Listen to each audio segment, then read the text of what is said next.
ঠোকর মারা দিবে কিন্তু। সকাল সকাল কি শুরু করছে এই যে শালিক পাখিটা, বুঝতে পারছেন? চলে যাবে, চলে যাবে তো।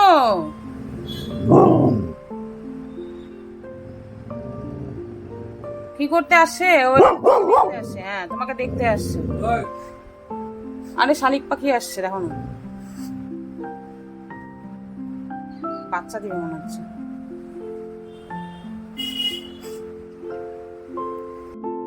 রামজাই শ্রীরাম বন্ধুরা, আশা করি আপনারা সকলে খুব ভালো আছেন এবং সুস্থ আছেন। আপনারাও খুব ভালো আছেন এবং সুস্থ আছেন। আর যে দেখতেই পাচ্ছেন এখানে আমি মায়ের মন্দিরে চলে এসেছি মায়ের পুজো দিতে।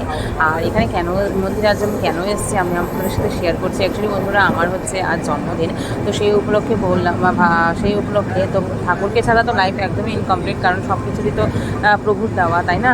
তো প্রভু মানে বাড়িতেও এসেছি আর দেখি মা লুচি বানাচ্ছে। তো এই যে আমি পুজো করে বাড়িতেও প্রভুকে প্রসাদ দিয়ে এসেছি। আর যেমন সোনামাকে এখন খাওয়াবো তাড়াহুড়ো করে ঘুরি, তারপরে হচ্ছে সমস্ত রান্নাবান্না কমপ্লিট করে। আর এই যে বলতে বলতে মাম্মি চলে আসলো, সোনামাকে যেই খেতে দিচ্ছিলাম। আর প্রতি বছর মাম্মির হাতের পায়েস ছাড়া সত্যি বলছি আমার জন্মদিনটা একদম ইনকমপ্লিট। এই যে মা জন্মদিনের পায়েস, তারপরে এই যে আমার জন্য এখানে লুচি নিয়ে আসছে। এই যে লুচি এই যে এখানে আছে, আর আমি এখানে ঘুগনি বানিয়েছি সকাল সকাল।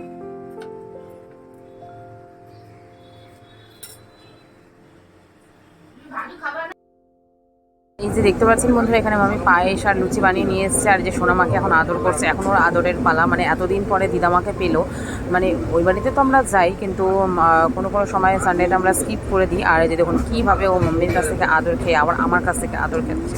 তো যাই হোক, এই যে এখানে আজ তো স্পেশাল দিন। তো যাই হোক, আজ তো ভেবেছি যে রান্নাবান্না কোনো কিছু করবো না, সমস্ত খাবার হোটেল থেকে আমি আর রনি এনেছি। দুপুরবেলায় লাঞ্চটা শুধু ব্রেকফাস্টটা আর কি বাড়িতে করেছি, লাঞ্চ আর ডিনারটা টোটালি মানে বাইরের থেকে এনে খাবো। আর দেখুন দেখুন এখানে সোনামা আর দিদামার আদর চলছে। মানে মাম্মিকে পেলে ও মানে একটুর জন্য মাম্মিকে ছাড়ছে না, মানে 1 সেকেন্ডের জন্য না। আর দেখুন কীভাবে হাত উপরে রেখেছে, দেখছেন? হাতের উপরে ওকে আদর করছে না, এবং ওকে হাতের উপরে হাত রাখে। এই যে মাম্মা পাপা যে দিছে মাম্মাকে, এই যে এখানে এই যে চার্জার আছে। তো বন্ধুরা, এই যে দেখতে পাচ্ছেন আমি আর অনেক একটু বাইরে বেরিয়ে গেছি একটু শপিং করতে। অ্যাকচুয়ালি ভাবলাম যে একটু শপিং করার আছে আমার জন্য প্লাস রনির জন্য, তো ভাবলাম যে একটু শপিং করে আসি। আর এখানকার নতুন যে জুডিওটা খুলেছে সেটা একবারও আমাদের ভিজিট করা হয়নি, তো ভাবলাম একটু জুডিওটাও ভিজিট করে আসি, ওখানকার কালেকশনগুলো দেখে আসি। তো যার কারণে আমি আর রনি একটু বের হলাম।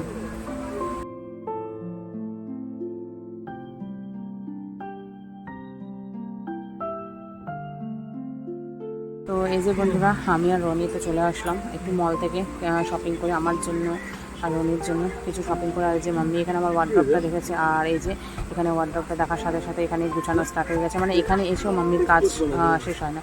আর সত্যি বলতে আমার মা খুব সুন্দর করে কাপড় সমস্ত কিছু গুছিয়ে রাখে, মানে স্পেশালি কাপড় এত সুন্দরভাবে গুছাবে, মানে কি বলবো আপনাদের।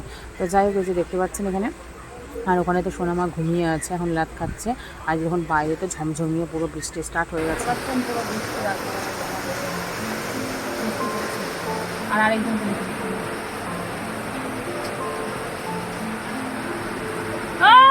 কি করো তুমি? গায়ে কিন্তু বৃষ্টি পড়বে, টিং টিং টিং টিং।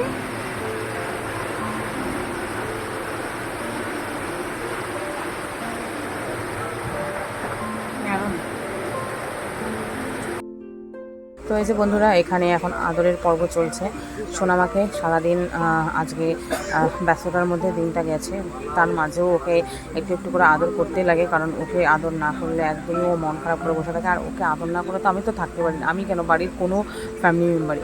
তো যাই হোক, এই যে দেখতে পাচ্ছেন, আর এখানে আমি আর মাম্মি শুয়ে আছি। আর মাম্মিকে বললাম যে বাইরে যখন বৃষ্টি পড়ছে তখন আজকে আর তোমার যাওয়ার দরকার নেই, ক্যান্সেল করো তুমি যাওয়াটা। আর রনিও বললো যে যাওয়ার একদমই দরকার নেই, যেহেতু বাইরে বৃষ্টি পড়ছে এত রাত্রেবেলা, আবার রনি গাড়ি বের করবে, তো দরকার নেই, আজকে আন্টি এখানেই থাকুন।